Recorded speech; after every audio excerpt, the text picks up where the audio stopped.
morning and a warm welcome to the students of Srimati R.S. Kaladia Primary School English Medium Junagadh. My name is Lakshmi Lakhani and today we are going to study about a very interesting topic of history whose name is the Freedom Movement of 1857 CE. Now we all are completely clear and familiar from the early ages when the Sultans, Mughals, Rajputs, they were ruling and just handling our country India during that time, as we were not having unity in ourselves.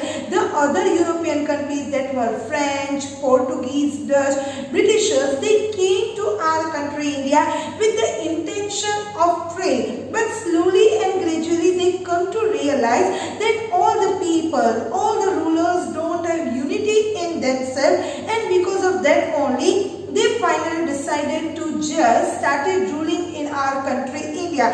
But later on, after so many years, we come to realize that because of us only, we giving the chance to the European countries to rule in our country India and earn from our country India.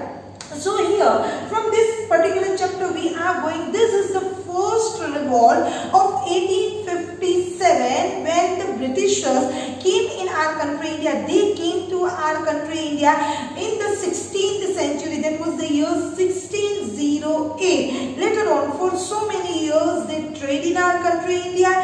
They come to understand the people and the behavior of our people India, and they realize as they don't have unity, the Indians don't have unity in themselves, and because of that only they started ruling in our country India for approximately 90 years. From the year 1857 to 1947 they ruled in our country India and just take each and every advantage from our country India. So the first revolt against the Britishers was the revolt of 1857. Why? What were the reasons for the outbreak of the revolt of 1857 CE?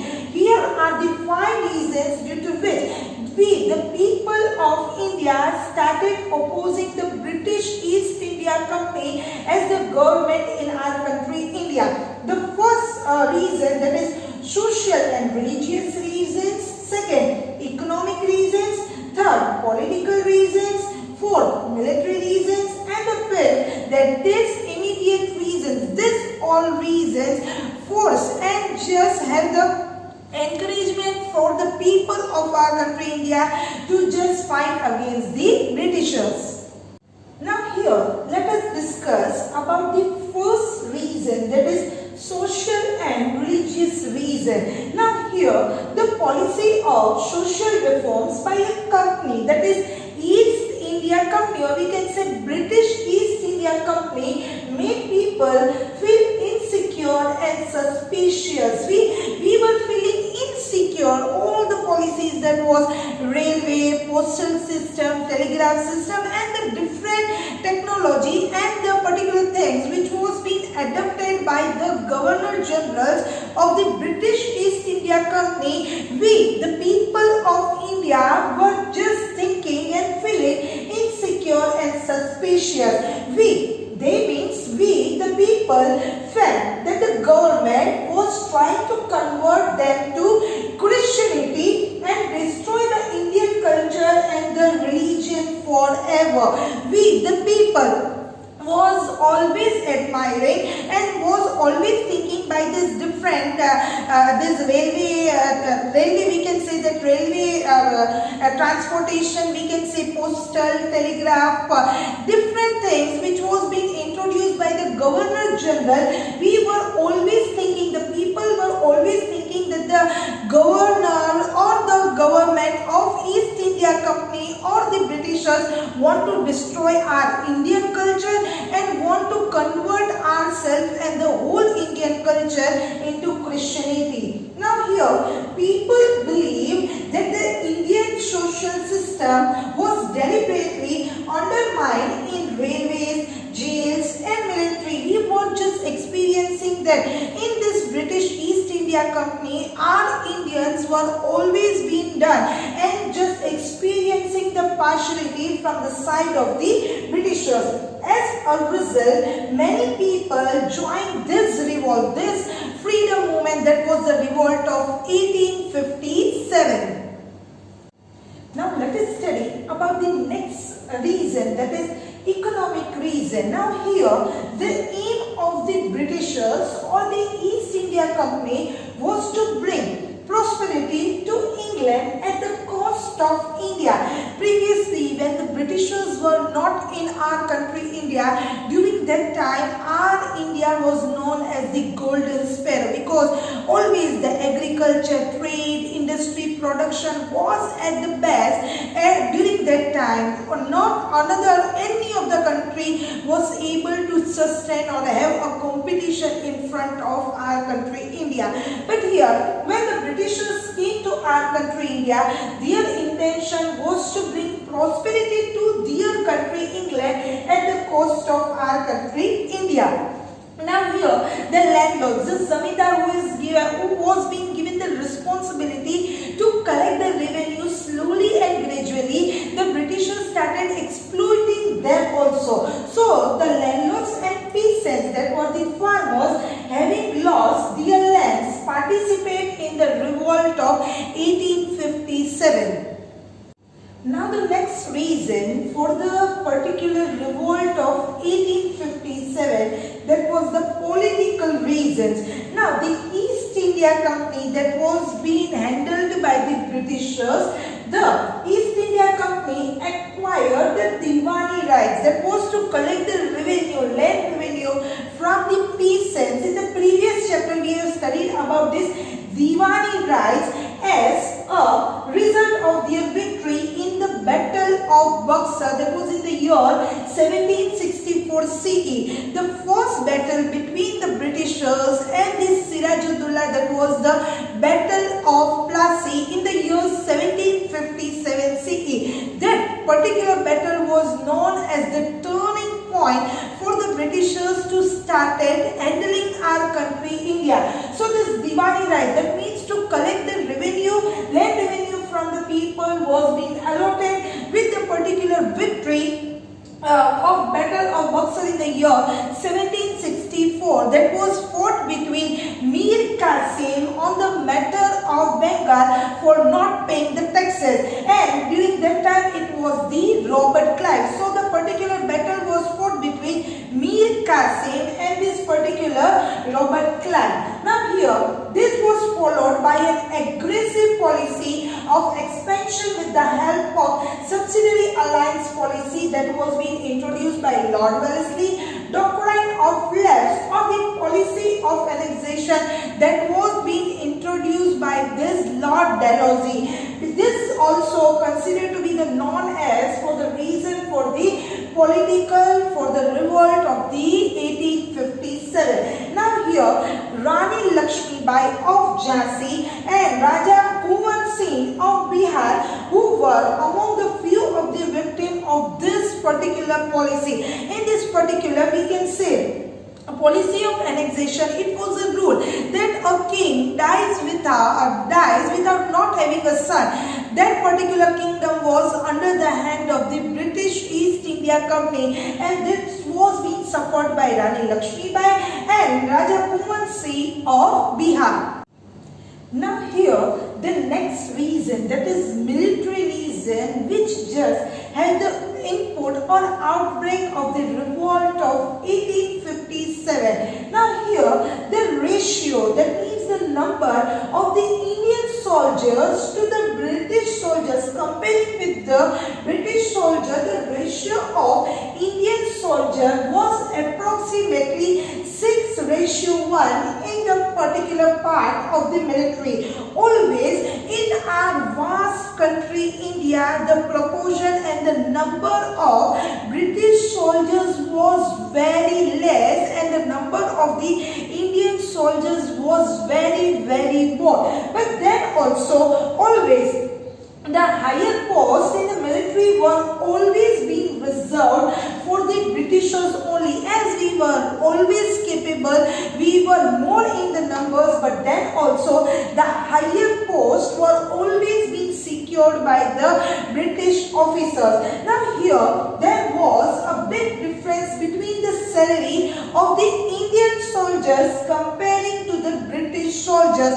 For a month, the Indian soldiers, the foot soldiers, were getting 7 rupees as a salary for the month, while the British soldiers were getting 150 rupees as a salary for the month. For the 1 month, both soldiers, the British or the Indian soldiers, having the same work, but then also in the military there was a vast difference between the salary of the Indian soldiers and the British soldiers. The next point related to the military reasons. Now here the British soldiers considered the Indian soldiers to be low and insignificant, that we were just being admired and we were being realized by the British soldiers that we are nothing in the military. As per the religious restrictions, the Indian soldiers were not allowed to cross the sea, or else the person would be treated as the outcast. So it was a rule during that time that whosoever is a person was not allowed to cross the sea. If they are crossing the sea, they are considered to be the outcast. They are not to be considered as a part of the caste. And because of that only, but then also, despite this custom, the Indian soldiers were completely forced down and compelled to cross the sea in order to fight battles for the Britishers, and because of that only, our Indian soldiers, the soldiers being a part of Indian society, shared the same sentiments of grief, suspicion and anger. We or the Indian soldiers were completely despite and were in an anger that the Britishers were knowing that if a person crosses the sea, he or she is going to be considered as the outcast. But knowing this particular rule also, they were sending the Indian soldiers to just fight for them to cross the sea, and because of that only, the Indian soldiers also decided to just participate in the revolt of 1857. Now here, the last reason for the revolt, the outbreak of the revolt of 1857, that was the immediate reason, the political reason, the social reason, economical reason. They play a very vital role for the freedom struggle or the movement of the revolt of 1857. But why? The immediate reason was there to have the outbreak of the revolt of 1857. Now in the year January 1857, a new rifle that was named as Enfield rifle was introduced by the British East India Company in our Indian Army. The cartridge of this rifle has to be bitten off before being used. Whenever we have to use the particular rifle, this should be bitten by a particular mouth, a teeth. So here it was a rule that whensoever the rifle they have to use, they have the cartridge, the particular oiling of the rifle was being just done or greased by with the fat of cow and pig. Now here, for Hindus, the beef, and for the Muslim, the pork was prohibited for their religion. It was a rule that when this particular rifle you have to use, you have to just cut off that particular lock with the particular mouth. And because of that only, the Hindus and the Muslims were thinking that Britishers want to demolish their Indian culture. Hence, they felt, the Hindu soldiers and the Muslim soldiers felt that the Britishers were deliberately trying to destroy their culture, their religion, and because of that only, all these reasons, that was social, political, economical reason, military reason, but the immediate reason to have the revolt of 1857 was that only, that the particular cartridge of that particular rifle was being greased with the fat of cow and pig. Already 1857. Now here, planning for the revolt of 1857. It was planned to begin the revolt across the nation, across our country, India, against the British East India Company, or we can say East India Company, and it was decided, the particular revolt was decided on the date that was 31st May 1857. Now here, leaders like Nana Sahib Peshwa, Bahadur Shah Zafar, Kunwar Singh and the Nawab of Awadh had joined the hands with Tatya Tope, who was given the particular responsibility in the revolt of 1857 as an effective military commander. Rango Bapuji, an accomplished planner who is going to plan this particular revolt, and Azimullah Khan, a lawyer and a journalist, to lead the particular revolt. So during that time we can observe here that here there are the name of Hindu and the Muslim people during that time when the first revolt was in front of the Britishers or East India Company. We, the Hindus and Muslims, get united to fight against the Britishers. But when we, on the year 1947, when we were demanding for the complete independence in our country India, during that time the communal rules or the communal fight was at its peak during the particular revolt for our freedom of our country India. Now here, the symbol for the revolt of 1857, that was lotus and roti, were the symbols to join the revolt for the civilians and the soldiers respectively. So day by day the particular revolution or the revolt of 1857 planning was going on, and the date was decided, that was 31st May 1857. Now let us discuss about Mangal Pandey. Mangal Pandey was born to a Brahmin couple in Nagma village of Uttar Pradesh. He was born in a Brahmin family, and during that time that particular Brahmins was considered to be the superior one or a respectable people or a category of the caste during that particular ages. Now here he joined the British Army as a soldier at the particular rupees of 7 as his salary. Now, the Indian soldiers who had agreed to join this particular revolt wanted to wait till 31st May 1857, whereas this particular Mangal Pandey, at the age of 26, he was a person who was very aggressive from his nature. So here, when he was ordered to use the Enfield rifle, he completely refused to follow the orders of using the Enfield rifle and challenged the British officer. The Indian soldiers want to just join and to oppose the British East India Company, and date was decided, that was 31st May. But this person, as with his aggressive nature, he completely refused that he is not going to use the Enfield rifle because it was greased with the fat of cow and pig. So here Major Hewson ordered to arrest him, but Mangal Pandey just shot him, and slowly and gradually the particular plan was under the particular idea of the Britishers.